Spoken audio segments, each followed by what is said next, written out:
យើងគេនេរបៀបថ្មីមួយទៀតអានេះចូលដល់ការរកឫសគូបនៃចំនួនខាងក្រោមអញ្ចឹងចំពោះឫសគូបគឺវាមានចម្លើយតែមួយគត់ណាអត់មានដូចឫសការ៉េបើឫសការ៉េវាមានចម្លើយ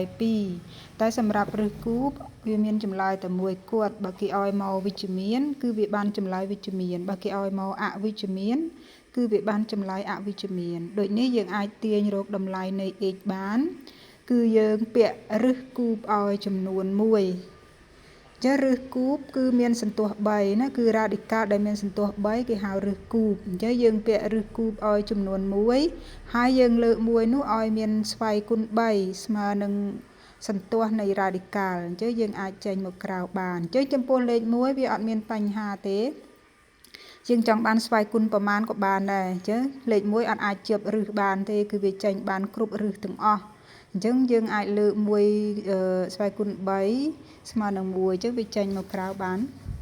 1ដូចនេះ x ស្មើ1អញ្ចឹងចម្លើយរបស់ឫសគូគឺមានតែ1ទេ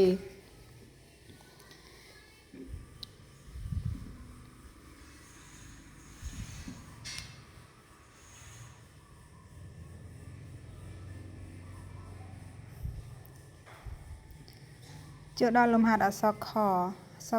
x គូបស្មើនឹងដក8អញ្ចឹងបើគេឲ្យមកចំនួនអវិជ្ជមានគឺយើងបានចម្លើយអវិជ្ជមាន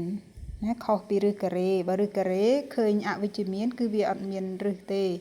តែសម្រាប់ឫសគូបបើយើងឃើញវិជ្ជមានវាបានចម្លើយវិជ្ជមានបើគេឲ្យមកអវិជ្ជមានយើងបានចម្លើយអវិជ្ជមានគឺយើងពាក់ឫសគូបឲ្យដូចគ្នាយើងពាក់ radical ដែលមានសន្ទុះ3នៅក្នុងចំនួនដក8អញ្ចឹងដក8យើងអាចលើកជាគូបគឺបានដក2គូបឬក៏ដក2ស្វ័យគុណ3អញ្ចឹងយើងអាចចេញមកក្រៅបានដោយវាមានស្វ័យគុណស្មើនឹងសន្ទុះនៃ radical ចេញមកក្រៅបានដក2ដូចនេះតម្លៃនៃ x ស្មើដក2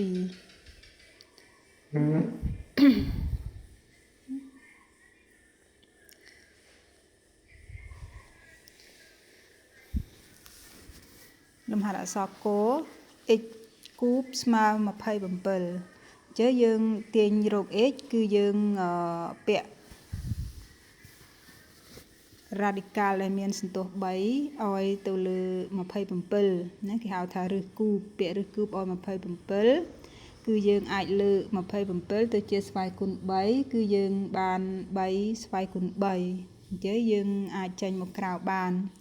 ដោយសារវាមានស្វ័យគុណស្មើនឹងសន្ទុះនៃ radical អញ្ចឹងចេញមកក្រៅបាន3ដូចនេះចម្លើយរបស់ឫសគូបគឺមានតែ1ទេណាយើងអាចឆ្លើយថាដូចនេះ x ស្មើ3សកខx គូបស្មើនឹង64យើងរបៀបរកគឺដូចគ្នានឹងខាងលើដែរយើងទាញយក x គឺយើងពាក់ឫសគូបឲ្យ64គឺ radical ដែលមានសន្ទុះ3អញ្ចឹង64យើងលើឲ្យទៅជាស្វ័យគុណ3គឺយើងបាន4ស្វ័យគុណ3ណាបាន4ស្វ័យគុណ3អញ្ចឹងយើងអាចចេញក្រៅបានដោយសារវាមានស្វ័យគុណស្មើនឹងសន្ទុះនៃ radical អញ្ចឹងចេញមកក្រៅគឺបានចំនួន4ណាគឺបាន4ដូចនេះចម្លើយរបស់ឫសគូបគឺមានតែមួយទេគឺយើងបាន x ស្មើ4